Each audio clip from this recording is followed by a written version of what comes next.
Hi, എല്ലാവരും പൊതുവെ പറയുന്നൊരു വാചകമാണ് LDCക്ക് പഠിച്ചാലാണ് LGS എങ്കിലും കിട്ടുള്ളൂ, അല്ലെങ്കിൽ ഡിഗ്രി ലെവൽ പഠിച്ചാൽ +2 ലെവലെങ്കിലും കിട്ടും, +2 ലെവൽ പഠിച്ചാലാണ് 10th ലെവലെങ്കിലും കിട്ടും, 10th ലെവൽ ഏതെങ്കിലുമൊക്കെ നോക്കിയാൽ ചിലപ്പോൾ LGS എങ്കിലും കിട്ടിയേക്കാം. ഇങ്ങനെയൊരു ഡയലോഗ് പൊതുവെ പറയാറുണ്ട്. ഇതിൽ എത്രത്തോളം വാസ്തവമുണ്ട് എന്നുള്ള കാര്യം നമുക്ക് ഡീറ്റെയിൽ ആയിട്ടൊന്ന് പരിശോധിക്കാം. നിങ്ങൾക്ക് ആ ഒരു സിലബസിൻ്റെ കാര്യങ്ങൾ തന്നെ കൃത്യമായിട്ട് ഞാൻ പറഞ്ഞുതരാം. അപ്പോൾ നിങ്ങൾക്കത് മനസ്സിലായിക്കോളും എങ്ങനെയാണ് ഇതിൻ്റെ കാര്യം എന്നുള്ളത്. നിങ്ങൾക്ക് LDCക്ക് പഠിച്ചതുകൊണ്ട് മാത്രം LGS കിട്ടണമെന്നില്ല. LGSൻ്റെ സിലബസ് കൂടെ അറിയണം. LDCക്ക് പഠിച്ചാൽ മതി, പക്ഷേ LGS പരീക്ഷ വരുന്ന സമയത്ത് ആ LGS സിലബസിൽ മാത്രമുള്ള ചില ഏരിയകളുണ്ട്, അതുകൂടെ ഒന്ന് സെലക്ട് ചെയ്ത് പഠിക്കണം. ഇങ്ങനെ പഠിച്ചാൽ മാത്രമാണ് LDCക്ക് പഠിച്ചുകൊണ്ട് LGS കിട്ടുള്ളൂ. അല്ലാതെ LDCക്ക് നിങ്ങൾ പഠിച്ചു എന്നുള്ളതുകൊണ്ട് മാത്രം, അതായത് ഉയർന്ന ലെവൽ പരീക്ഷയ്ക്ക് പഠിച്ചു എന്നുള്ളതുകൊണ്ട് മാത്രം നിങ്ങൾക്ക് അതിന് താഴെയുള്ള പരീക്ഷ കിട്ടണമെന്നില്ല. അപ്പോൾ അതൊന്ന് മനസ്സിലാക്കി വെക്കുക. നോക്കി, നിങ്ങൾ ഇവിടെ ഇന്ത്യ ചരിത്രം, അതിൽ ഏകദേശം സിലബസ് സെയിം ആണ്. ഇപ്പോൾ LDCയുടെ നോക്കിയാലും LGSനെ നോക്കിയാലും ഏകദേശം സെയിം ആണ്. ആ ഒരു 2 മൊഡ്യൂളും കൂടെ നോക്കുമ്പോൾ LGSൻ്റെ സിലബസ് ഏകദേശം LDCയുടെ ഇന്ത്യ ചരിത്രത്തിൻ്റെ അത്ര വരും. പക്ഷേ അതിൽ LGS സിലബസിൽ ഇന്ത്യ ചരിത്രം പറയുന്ന സമയത്ത് സ്വാതന്ത്ര്യ സമരവുമായിട്ട് ബന്ധപ്പെട്ടുള്ള കാര്യങ്ങൾ പറയുമ്പോൾ അവിടെ ഭരണ സംവിധാനങ്ങൾ എന്നുള്ളൊരു ഏരിയ കൊടുത്തിട്ടുണ്ട്. അത് എവിടെ ഇല്ല, LDCയിലില്ല. ഈ ഭരണ സംവിധാനം എന്നുള്ളത് കൊടുത്തത് കൊണ്ട് തന്നെ അത് സ്വാതന്ത്ര്യാനന്തര ഇന്ത്യയിലെ ഭരണ സംവിധാനമല്ല. ഇന്ത്യയുടെ സ്വാതന്ത്ര്യ സമര കാലത്ത് ആ കാലഘട്ടത്തിലെ ബ്രിട്ടീഷ് ഇന്ത്യയിലെ ഭരണ സംവിധാനങ്ങളാണ്. അതുകൊണ്ട് തന്നെയാണ് അവിടെ വൈസ്രോയിയും ഗവർണർ ജനറൽമാർ ഇങ്ങനെയുള്ള കാര്യങ്ങളൊക്കെ പരീക്ഷയിൽ വരുന്നത്. ഇത് എവിടെ വരാറില്ല, LDC പോലെയുള്ള പരീക്ഷകൾ ഉണ്ടാവാറില്ല. അപ്പോൾ ഇങ്ങനെ സിലബസിൽ ഓരോ ഏരിയകളും പ്രത്യേകം നോക്കി വെച്ച് പഠിക്കേണ്ടതായിട്ടുണ്ട്. അപ്പോൾ LGSന് മാത്രമാണ് ഈ ഒരു ഏരിയ ഇപ്പോൾ സിലബസ് പൊതുവേ ഉള്ളൂ.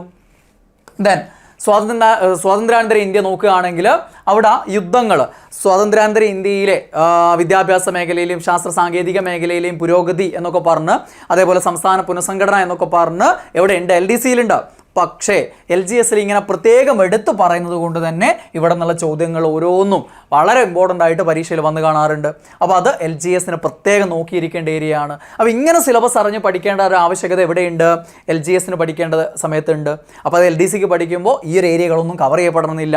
അപ്പോൾ അത് പരീക്ഷ അടുപ്പിച്ച് നോക്കണം. അതല്ല എങ്കിൽ നിങ്ങൾ LGS മാത്രമാണ് ലക്ഷ്യമെങ്കിൽ അതനുസരിച്ച് കൃത്യമായിട്ട് ഈ സിലബസ് അനുസരിച്ച് പഠിച്ചു പോകണം. അതാണ് വ്യത്യാസം. ഇപ്പോൾ ഇവിടെ ചില ആളുകൾക്കൊരു സംശയം ഉണ്ടാവും, ഞാൻ പണ്ട് LGSനെ നോക്കിയിട്ടുള്ളൂ, എന്നിട്ട് ഞാൻ ഡിഗ്രി ലെവൽ പ്രിലിംസ് അടക്കം ക്ലിയർ ചെയ്തിട്ടുണ്ട്, പിന്നെയാണോ ഇങ്ങനെ എന്നുള്ളൊരു ചിന്ത വരും. അതെന്തുകൊണ്ടാണ്?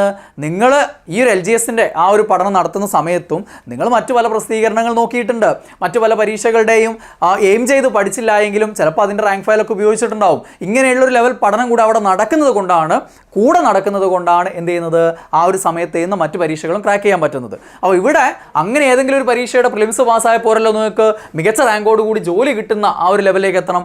അതിന് നിങ്ങൾ എന്ത് തന്നെ ചെയ്യണം, ഈ രീതിയിൽ സിലബസ് അറിഞ്ഞ് തന്നെ കൃത്യമായിട്ട് പഠിക്കണം. അപ്പോൾ അങ്ങനെ നോക്കുകയാണെങ്കിൽ LGSൻ്റെ സിലബസിൽ പൗരൻ്റെ അവകാശങ്ങളും കടമകളും എന്ന് പറഞ്ഞൊരു ഏരിയ ഉണ്ട്.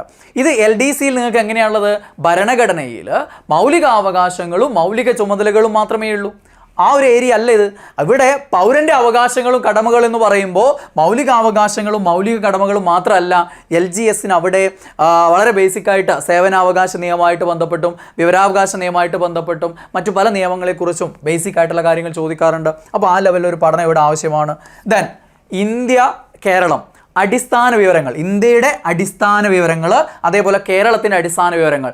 ഇത് ഈ LGSനല്ലാതെ മേലോട്ടുള്ള പരീക്ഷകളിൽ സിലബസ് ഇന്ത്യ, ഭൂപ്രകൃതി, സംസ്ഥാനങ്ങൾ, കേരളം, അടിസ്ഥാന വിവരങ്ങൾ, ജില്ലകൾ ഇങ്ങനെ കൊടുത്തിട്ടുണ്ടെങ്കിലും അത്തരം പരീക്ഷകളിൽ അടിസ്ഥാന വിവരങ്ങൾ ചോദിക്കുന്നത് വളരെ കുറവാണ്. പക്ഷേ LGS പരീക്ഷയിൽ ഇന്ത്യയെയും കേരളത്തെയും കുറിച്ചുള്ള അടിസ്ഥാന വിവരങ്ങൾക്ക് വളരെയധികം പ്രാധാന്യമുണ്ട്.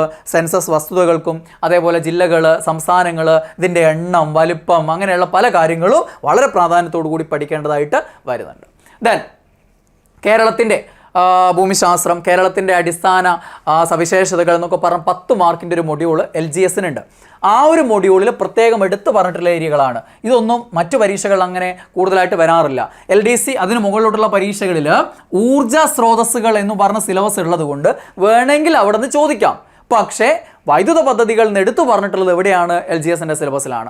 അതുകൊണ്ട് കേരളത്തിലെ വൈദ്യുത പദ്ധതികൾ പ്രത്യേകിച്ചും നന്നായിട്ട് പഠിക്കേണ്ട ഏരിയയാണ്. അവിടെ നിന്ന് മാത്രമായിട്ടുള്ള ചോദ്യങ്ങൾ ഓരോന്നും ഇവിടെ ഈ ഓരോ ഏരിയകളായിട്ട് ബന്ധപ്പെട്ട് വരാറുണ്ട്. അതായത് സംരക്ഷിത പ്രദേശങ്ങൾ, അതായത് ദേശീയ പാർക്കുകൾ, വന്യജീവി സങ്കേതങ്ങൾ, പക്ഷി സങ്കേതങ്ങൾ, ബയോസ്ഫിയർ റിസർവ്, ഇങ്ങനെയുള്ള സാധനങ്ങളൊക്കെ കൃത്യമായിട്ട് പഠിച്ചിരിക്കണം. ഓക്കെ. മത്സ്യബന്ധനം, ഇങ്ങനെ ഒരു സിലബസിൽ നിങ്ങൾ വേറെ ഒരു സിലബസിലും മത്സ്യബന്ധനം എന്ന് പറഞ്ഞ് നിങ്ങൾ കാണില്ല. 10th level plus two level, degree level, അവിടെ ഒന്നും ഇത് കാണില്ല. LGS മാത്രമേ കാണുള്ളൂ. തദ്ദേശ സ്വയംഭരണ സ്ഥാപനങ്ങൾ ഇങ്ങനെ തന്നെ കൊടുത്തിട്ടുണ്ട്. പഞ്ചായത്ത് രാജ് എന്ന് പറഞ്ഞ ഹയർ ലെവൽ മറ്റു പരീക്ഷകളുണ്ടെങ്കിലും ഇതിങ്ങനെ തന്നെ കേരളമായിട്ട് ബന്ധപ്പെട്ട് പ്രത്യേകം എടുത്തു പറഞ്ഞിട്ടുള്ളത് കൊണ്ട് തന്നെ ഈ ഏരിയകൾ വളരെ ഇമ്പോർട്ടൻ്റ് ആണ്. അപ്പോൾ ഇതൊക്കെ LGS സിലബസിൽ മാത്രമേ നിങ്ങൾ കാണുള്ളൂ, ഇങ്ങനെ കാണുള്ളൂ. ദെൻ കേരളത്തിലെ പ്രധാന ഭക്ഷ്യ കാർഷിക വിളകൾ, ഇത് നാച്ചുറൽ സയൻസിൽ, അതായത് നിങ്ങൾക്ക് ഫിസിക്കൽ സയൻസും നാച്ചുറൽ സയൻസും പഠിക്കാനുണ്ടല്ലോ. അവിടെ LGS company board LGS prelims ഉണ്ട് ഇപ്പം നടക്കാൻ പോകുന്നതിന്. പക്ഷേ വാരിയസ് LGS സംബന്ധിച്ചിടത്തോളം അത് ഒറ്റ പരീക്ഷയായിരിക്കും. ആ ഒരു പരീക്ഷയിൽ നിങ്ങൾക്ക് ആ ഒരു മെയിൻസ് പരീക്ഷ അല്ലെങ്കിൽ ഒറ്റ പരീക്ഷ, ആ ഒരു പരീക്ഷയിൽ നാച്ചുറൽ സയൻസ്, അതായത് ജീവശാസ്ത്രവും പൊതുജനാരോഗ്യവും അടക്കം 15 മാർക്കിന് ഉണ്ടാവും. ഫിസിക്കൽ സയൻസ് 5 മാർക്കിനേ ഉണ്ടാവുള്ളൂ. അവിടെ 15 മാർക്കിൻ്റെ ഏരിയ ആണ്. അവിടെ ഇങ്ങനെ തന്നെ എടുത്തു പറഞ്ഞിട്ടുള്ള ഒരു ഏരിയ ഉണ്ട്, കേരളത്തിലെ പ്രധാന ഭക്ഷ്യ കാർഷിക വിളകൾ. ഇത് പ്രത്യേകിച്ചും നന്നായിട്ട് അറിഞ്ഞിരിക്കേണ്ടതാണ് കേരളത്തിലത്. ഇത് LDC മറ്റു പരീക്ഷകളിലൊക്കെ എന്തുണ്ട്, കാർഷിക മേഖല പഠിക്കാനുണ്ട്. പക്ഷേ ഇത് കേരളത്തിലെ പ്രധാന ഭക്ഷ്യ കാർഷിക വിളകൾ എന്ന് പറഞ്ഞിട്ട് കേരളത്തിലെ ഓരോ വിളകളെക്കുറിച്ചും വിശദമായിട്ട് പഠിക്കേണ്ടതായിട്ടുണ്ട്. പിന്നെ വനങ്ങൾ, വനവിഭവങ്ങൾ, സാമൂഹിക വനവൽക്കരണം, ഇതിങ്ങനെ തന്നെ പ്രത്യേകം പഠിക്കേണ്ടതാണ്. ഈ സോഷ്യൽ ഫോറസ്ട്രി, സാമൂഹിക വനവൽക്കരണം ഒന്നും മറ്റൊരു പരീക്ഷയുടെ സിലബസിൽ പ്രത്യേകം എടുത്ത് പറഞ്ഞിട്ടില്ല. ഓക്കെ. പിന്നെ ഫിസിക്കൽ സയൻസിൻ്റെ കാര്യത്തിൽ അയിരുകളും ധാതുക്കളും പ്രത്യേകം എടുത്ത് പറഞ്ഞിട്ടുള്ള ഏരിയ ആണ്. അതായത് മറ്റ് എല്ലാ പരീക്ഷകളുടെയും സിലബസിൽ കെമിസ്ട്രി 3 മൊഡ്യൂളാണ്. ഓരോ മൊഡ്യൂളിലും വിശദമായിട്ട് കുറേ സബ് ടോപ്പിക്കുകളായിട്ട് കൊടുത്തിട്ടുണ്ട്. പക്ഷേ ഈ പരീക്ഷയുടെ, നിങ്ങളുടെ LGS പരീക്ഷയുടെ സിലബസിൽ 5 ടോപ്പിക്കുകൾ കെമിസ്ട്രിയിൽ നിന്നും 7 ടോപ്പിക്കുകൾ ഫിസിക്സിൽ നിന്നും, അങ്ങനെ 12 ടോപ്പിക്കുകളാണ് ഫിസിക്കൽ സയൻസിലുള്ളത്. അതിലെടുത്ത് പറഞ്ഞിട്ടുള്ളൊരു ടോപ്പിക്കാണ് അയിരുകളും ധാതുക്കളും. മറ്റിടത്തിൽ നിങ്ങൾ ലോഹം, അലോഹം, ഉപലോഹം ക്ലാസിഫിക്കേഷനൊക്കെ പഠിക്കും. പക്ഷേ ഇത് പ്രത്യേകം ഇങ്ങനെ തന്നെ പറഞ്ഞിട്ടുള്ളത് കൊണ്ട് അത് അങ്ങനെ തന്നെ പഠിക്കേണ്ടതാണ്. അതേപോലെ ഹൈഡ്രജനും ഓക്സിജനും അത് പ്രത്യേകം പ്രാധാന്യം കൊടുത്ത് പഠിക്കേണ്ടതാണ്. LDC പരീക്ഷയിൽ അതെങ്ങനെയാണുള്ളത്, ലോഹം, അലോഹം, ഉപലോഹം ഒക്കെയാണ്. അപ്പോൾ അലോഹങ്ങളിൽ വരുന്ന 2 ആളുകളാണിത്. ഓക്കെ. അവിടെ നിങ്ങളത് ഡീറ്റെയിൽ ആയിട്ട് ഇഷ്ടംപോലെ കാര്യങ്ങൾ പഠിക്കുന്നു. അക്കൂട്ടത്തിൽ ഹൈഡ്രജനും ഓക്സിജനും മാത്രമായിട്ടാണ് ഇവിടെ പഠിക്കേണ്ടത്. അത് അങ്ങനെ തന്നെ ഒന്നുകിൽ ഹൈഡ്രജനെ കുറിച്ചോ ഓക്സിജനെ കുറിച്ചോ ആണ് ചോദ്യം വരിക. അപ്പോൾ ആ ലെവലിൽ തന്നെ ഏറ്റവും ബേസിക് ആയിട്ടുള്ള കാര്യങ്ങൾ മുതൽ അവിടെ പഠിക്കേണ്ട മുഴുവൻ കാര്യങ്ങളും പഠിച്ചെടുക്കണം. അതേപോലെ സൗരയൂഥവും സവിശേഷതകളും, ഇത് LGS സിലബസിൽ മാത്രമായിട്ട് കാണുന്നതാണ്. നിങ്ങൾ സൗരയൂഥവും അതിലുള്ള ഗ്രഹങ്ങൾ, ഉപഗ്രഹങ്ങൾ, പ്രത്യേകതകളൊക്കെ ഇവിടെ മാത്രമേ ഉണ്ടാവുള്ളൂ. മറ്റങ്ങോട്ടേക്കുള്ള പരീക്ഷകളിലൊക്കെ അതെങ്ങനെ കാണുന്നുള്ളൂ, ബഹിരാകാശ ഗവേഷണമായിട്ട് ബന്ധപ്പെട്ടുള്ള കാര്യങ്ങളെ ആ ഒരു ഏരിയയിൽ വരുന്നുള്ളൂ. അവിടെ സൗരയൂഥം, ഗ്രഹം, ഉപഗ്രഹം അങ്ങനെയുള്ള പ്രത്യേകതകളൊന്നും വരുന്നില്ല. ഇത്രയും കാര്യങ്ങളാണ് GKയുടേത്. ഇനി മാത്സിൽ ലസാഗു, ഉസാഗ, വർഗവും വർഗമൂലവും, ഈ 2 ടോപ്പിക്കുകൾ LGS സിലബസിൽ മാത്രമേ നിങ്ങൾ കാണുള്ളൂ. വലിയ സിലബസ് LDCയുടേതാണ്. അപ്പോൾ അത് പഠിച്ചാൽ ഇതും കിട്ടുമെന്ന് വിചാരിക്കരുത്. കാരണം ഈ ബേസിക് ആയിട്ടുള്ള സാധനങ്ങൾ ഇത് വെച്ചിട്ടുള്ള കുറേ പ്രോബ്ലംസ് ഉണ്ട്, പല ടൈപ്പ് പ്രോബ്ലംസ് ഉണ്ട്. അതൊക്കെ നമ്മൾ നന്നായിട്ട് ഈ ഒരു ഏരിയ, ആ ഒരു സിലബസ് അറിഞ്ഞിട്ട് തന്നെ പഠിച്ചെടുക്കേണ്ടതാണ്. അതേപോലെ മെൻ്റൽ എബിലിറ്റിയിൽ തരംതിരിക്കൽ, അർത്ഥവത്തായ രീതിയിൽ പദങ്ങളുടെ ക്രമീകരണം, വയസ്സുമായി ബന്ധപ്പെട്ട പ്രശ്നങ്ങൾ, ഈ 3 ടോപ്പിക്കുകളും LGS സിലബസിൽ മാത്രമേ ഉള്ളൂ. അല്ലെങ്കിൽ 10th പ്രിലിംസ് ഉണ്ടെങ്കിൽ അതിൻ്റെ സിലബസിൽ. 10th പ്രിലിംസ് എന്തിനില്ല, ഈ പറയുന്ന നമ്മുടെ വേരിയസ് LGS ഉണ്ടാവില്ല. കമ്പനി ബോർഡ് LGS നടക്കാൻ പോകുന്നുണ്ട്, പക്ഷേ ഇതിനുണ്ടാവില്ല. അത് ഒറ്റ പരീക്ഷയായിട്ടാണ് നടക്കാൻ പോവുക വേരിയസ് LGSൻ്റെത്. അപ്പോൾ ഇങ്ങനെ നോക്കുകയാണെങ്കിൽ ഈ 25 മാർക്കെങ്കിലും മിനിമം, 25 കൂടുകയുള്ളൂ, പ്ലസ് ആണ് കേട്ടോ, 25 കൂടുതൽ മാർക്ക് ഈ പറഞ്ഞിരിക്കുന്ന ടോപ്പിക്കിൽ നിന്ന് മാത്രം വരും. എന്ന് വെച്ചാൽ LDCക്ക് ഇല്ലാത്ത ടോപ്പിക്കിൽ നിന്ന് വരും 25ൽ കൂടുതൽ. അതൊരു 30 വരെയൊക്കെ ആവാം. അപ്പോൾ 30 മാർക്ക് വരെ LDCയുടെ സിലബസ് മാത്രം പഠിച്ചുകൊണ്ടിരിക്കുന്ന നിങ്ങളാണെങ്കിൽ LGSൻ്റെ കാര്യത്തിൽ നോക്കാതെ പോവുകയാണ്. 25 മുതൽ 30 മാർക്കിൻ്റെ ഏരിയ അങ്ങനെ പഠിച്ചില്ല എങ്കിൽ, അതായത് ഈ മാർക്കും അങ്ങ് വിട്ടിട്ട് ബാക്കി 70-നുള്ളൊരു ശ്രമം മാത്രമേ LDCക്ക് പഠിച്ചതുകൊണ്ട് LGSന് നടക്കുകയുള്ളൂ. അപ്പോൾ ഈ 70 കംപ്ലീറ്റ് 70 നമുക്ക് കിട്ടാൻ സാധ്യതയുണ്ടോ? ഇല്ല. കാരണം LDC മുതൽ മേലോട്ടേക്കുള്ള പഠനം അതൊരു വേറെ ലെവലാണ്, കുറച്ചുകൂടെ ഇൻ ഡെപ്ത് പഠനമായിരിക്കും. അവിടെ വളരെ ബേസിക് ആയിട്ടുള്ള ചില കാര്യങ്ങളൊക്കെ നമ്മൾ വിടും. അത്തരം കാര്യങ്ങളായിരിക്കും ചിലപ്പോൾ ഇവിടെ LGSന് ചോദിക്കുക. അപ്പോൾ ഈ 70 നമുക്ക് പൂർണ്ണമായിട്ടും കിട്ടില്ല. അതുകൊണ്ട് LDCയുടെ സിലബസ് ഞാൻ പഠിച്ചു എന്നുള്ളതുകൊണ്ട് മാത്രം നിങ്ങൾക്ക് ഒരിക്കലും LGSൽ ടോപ്പ് റാങ്ക് നേടാൻ പറ്റില്ല. പഠനം കൊണ്ട് എന്തെങ്കിലും ഗുണം ഉണ്ടാവും, അത് സ്വാഭാവികമായിട്ടാണ്. അത് ഏത് PSCക്ക് പഠിച്ചാലും മറ്റു PSC പരീക്ഷകൾക്ക് നിങ്ങൾക്ക് അതിൻ്റേതായ ഗുണം ഉണ്ടാവും, അത് കിട്ടും. പക്ഷേ ടോപ്പ് റാങ്ക് നേടണമെങ്കിൽ ഒരു സിലബസ് കൃത്യമായിട്ട് അറിഞ്ഞു പഠിക്കണം. അല്ലെങ്കിൽ എല്ലാത്തിൻ്റെയും കൂടെ സിലബസ് LGSൻ്റെയും 10th ലെവൽ പരീക്ഷകളുടെയും +2 ലെവൽ പരീക്ഷകളുടെയും ഡിഗ്രി ലെവൽ പരീക്ഷകളുടെയും സിലബസ് കൂട്ടി യോജിപ്പിച്ചുകൊണ്ട് അതിലില്ലാത്ത ഇതിൽ നിന്നും ഇതില്ലാത്ത അതിൽ നിന്നൊക്കെ എടുത്തിട്ട് ഒരുമിച്ചിട്ടുള്ള ഹോളിസ്റ്റിക് സിലബസ് വെച്ച് പഠിക്കണം. അങ്ങനെ ഒരു വീഡിയോ ഞാൻ മുമ്പ് ചെയ്തിട്ടുണ്ട്. ഹോളിസ്റ്റിക് സിലബസ് വീഡിയോ ഒന്ന് അടിച്ചു നോക്കിയാൽ നിങ്ങൾക്ക് കാണാം. ഓക്കെ, സുജേഷ് പ്രൊക്കാർഡ് എൻട്രി ആപ്പ് നോക്കി അടിച്ച് നോക്കിയാൽ നിങ്ങൾക്ക് അത് കിട്ടും. ഹോളിസ്റ്റിക് സിലബസ് വീഡിയോ അത് വെച്ചിട്ട് പഠിക്കണം. അങ്ങനെ ആകുമ്പോൾ നിങ്ങൾക്ക് പ്രത്യേകം ഒരു പരീക്ഷയ്ക്കും പഠിക്കേണ്ട, അത് ആ സിലബസ് വെച്ച് അങ്ങ് പഠിച്ചു കഴിഞ്ഞാൽ ഏത് പരീക്ഷ നിങ്ങൾക്ക് ക്രാക്ക് ചെയ്യാൻ പറ്റും. അപ്പോൾ ഇതൊരു കാര്യം മനസ്സിലാക്കേണ്ടതാണ്. ഇനി ഈ 2 പരീക്ഷകൾ നോക്കുന്നവർ അല്ലെങ്കിൽ LGS മാത്രം നോക്കുന്നവർ പ്രത്യേകം ശ്രദ്ധിക്കേണ്ട കുറച്ച് കാര്യങ്ങളാണ്. അതായത് LGS സിലബസിൽ ഇല്ലാത്ത കുറേ കാര്യങ്ങൾ എവിടെ പഠിക്കുന്നുണ്ട്? LDCയുടെ സിലബസ് പഠിക്കുന്നുണ്ട്. നിങ്ങൾ LGS മാത്രം ലക്ഷ്യമുള്ള ഒരാളാണെങ്കിൽ വേറെ ഒരു പരീക്ഷ ഞാൻ നോക്കുന്നില്ല എന്ന് വിചാരിക്കുക. അങ്ങനെയുള്ള ഒരാളാണെങ്കിൽ ഈ നേരത്തെ പറഞ്ഞ ആ ഡയലോഗ് കേട്ടിട്ട് നിങ്ങൾ LDCയുടെ സിലബസ് പഠിക്കേണ്ട ആവശ്യമില്ല. കാരണം ഞാൻ LGS മാത്രം നോക്കിയിട്ട് എനിക്ക് അതും കിട്ടാതാവുമോ? ആരൊക്കെയോ പറഞ്ഞിട്ടുണ്ട് പണ്ട് LDCക്കെങ്കിലും നോക്കിയാലേ LGS കിട്ടുള്ളൂ. അങ്ങനെ പേടിക്കേണ്ട ആവശ്യമില്ല. കാരണം എന്താ, ഇവിടെ നിങ്ങൾ വിഡിത്താണ് ചെയ്യുന്നത്. LGS മാത്രം ലക്ഷ്യം വെക്കുന്ന ഒരാളാണ് നിങ്ങളെങ്കിൽ LDCയുടെ ഈ പറയൽ കേട്ടിട്ട് LDCക്ക് പഠിക്കുന്നതിലൂടെ നിങ്ങൾക്ക് ഇത്രയും ഏരിയകൾ നിങ്ങൾ വെറുതെ പഠിക്കുകയാണ്. LDC നിങ്ങളുടെ ലക്ഷ്യമല്ല എങ്കിൽ, നിങ്ങൾ ഒരിക്കലും അത് ആഗ്രഹിക്കുന്നില്ല എങ്കിൽ നിങ്ങൾക്ക് ഇംഗ്ലീഷ്, മാത്സ്, മലയാളം മാർക്കൊന്നും സ്കോർ ചെയ്യാൻ പറ്റില്ല. എന്നെക്കൊണ്ട് ഇത് പറ്റുകയില്ല. പക്ഷേ മറ്റുള്ളവരുടെ വാക്ക് കേട്ട് ഞാൻ LDCക്ക് നോക്കുകയാണ് LGS എങ്കിലും കിട്ടാൻ, അങ്ങനെ ചിന്തിക്കേണ്ട ഒരു ആവശ്യമില്ല. കാരണം നോക്കിയേ, നിങ്ങൾ LGS മാത്രമാണ് നിങ്ങളുടെ ലക്ഷ്യമെങ്കിൽ LDCക്ക് പഠിക്കുന്നതിലൂടെ നിങ്ങൾ ഇത്രയും ഏരിയ പഠിക്കാനുള്ള സമയം വേസ്റ്റ് ചെയ്യുകയാണ്. ആ ഒരു സമയം കൂടെ നിങ്ങൾക്ക് ഇവിടെ LGSൻ്റെ സിലബസിൽ കോൺസെൻട്രേറ്റ് ചെയ്യാൻ പറ്റും. ഓക്കെ, നോക്ക് ലോകചരിത്രം അത് LDC മുതൽ മുകളിലോട്ടുള്ള പരീക്ഷകളിലേ ഉള്ളൂ. LGSന് ഇല്ല. ലോകചരിത്രം എത്ര നിങ്ങൾ പഠിക്കുന്നുണ്ട്? അവിടെ എത്ര ടൈം വേസ്റ്റ് ആവും? നിങ്ങൾ LGS മാത്രം നോക്കുന്ന ഒരാളാണെങ്കിൽ അവിടെ കോൺസെൻട്രേറ്റ് ചെയ്താൽ മതി, ഈ സാധനം വിടാൻ പറ്റും. പൊതുഭൂമിശാസ്ത്രം LGSന് ഒന്നും നിങ്ങളോട് ചോദിക്കില്ല. കേരള ഭരണ സംവിധാനം അവിടെ പഠിക്കുന്ന ഒരു സാധനവും നിങ്ങൾക്ക് LGSന് ആവശ്യം വരില്ല. കമ്പ്യൂട്ടർ വളരെ അപൂർവമായിട്ട് ചിലപ്പോൾ ഒരു ചോദ്യം വന്നേക്കാം. കാരണം വിവിധ മേഖലകൾ എന്നും പറഞ്ഞിട്ടുള്ളൊരു ഏരിയ ഉണ്ട്. അവിടെ എന്താണ്, ശാസ്ത്ര സാങ്കേതിക മേഖല, സാമ്പത്തിക മേഖല, രാഷ്ട്രീയ മേഖല, കലാ സാംസ്കാരിക മേഖല എന്നൊക്കെ കൊടുത്തിട്ടുണ്ട്. അതിൽ ശാസ്ത്ര സാങ്കേതിക മേഖല ഉള്ളത് കൊണ്ട് ചിലപ്പോൾ ചില പരീക്ഷകളിൽ ശാസ്ത്ര സാങ്കേതിക മേഖലയിലുള്ള ചോദ്യം കമ്പ്യൂട്ടറിന് വരാറുണ്ട്, വളരെ അപൂർവമായിട്ട്. അങ്ങനെ ആകുമ്പോൾ വരും എന്നല്ലാതെ കമ്പ്യൂട്ടർ എന്ന് പറഞ്ഞ് മറ്റ് സിലബസിൽ എത്ര വിശദമായിട്ട് 3-4 മൊഡ്യൂളുകളായിട്ട് പഠിക്കുന്നില്ലേ, അതൊന്നും നമുക്കിവിടെ ആവശ്യം വരില്ല.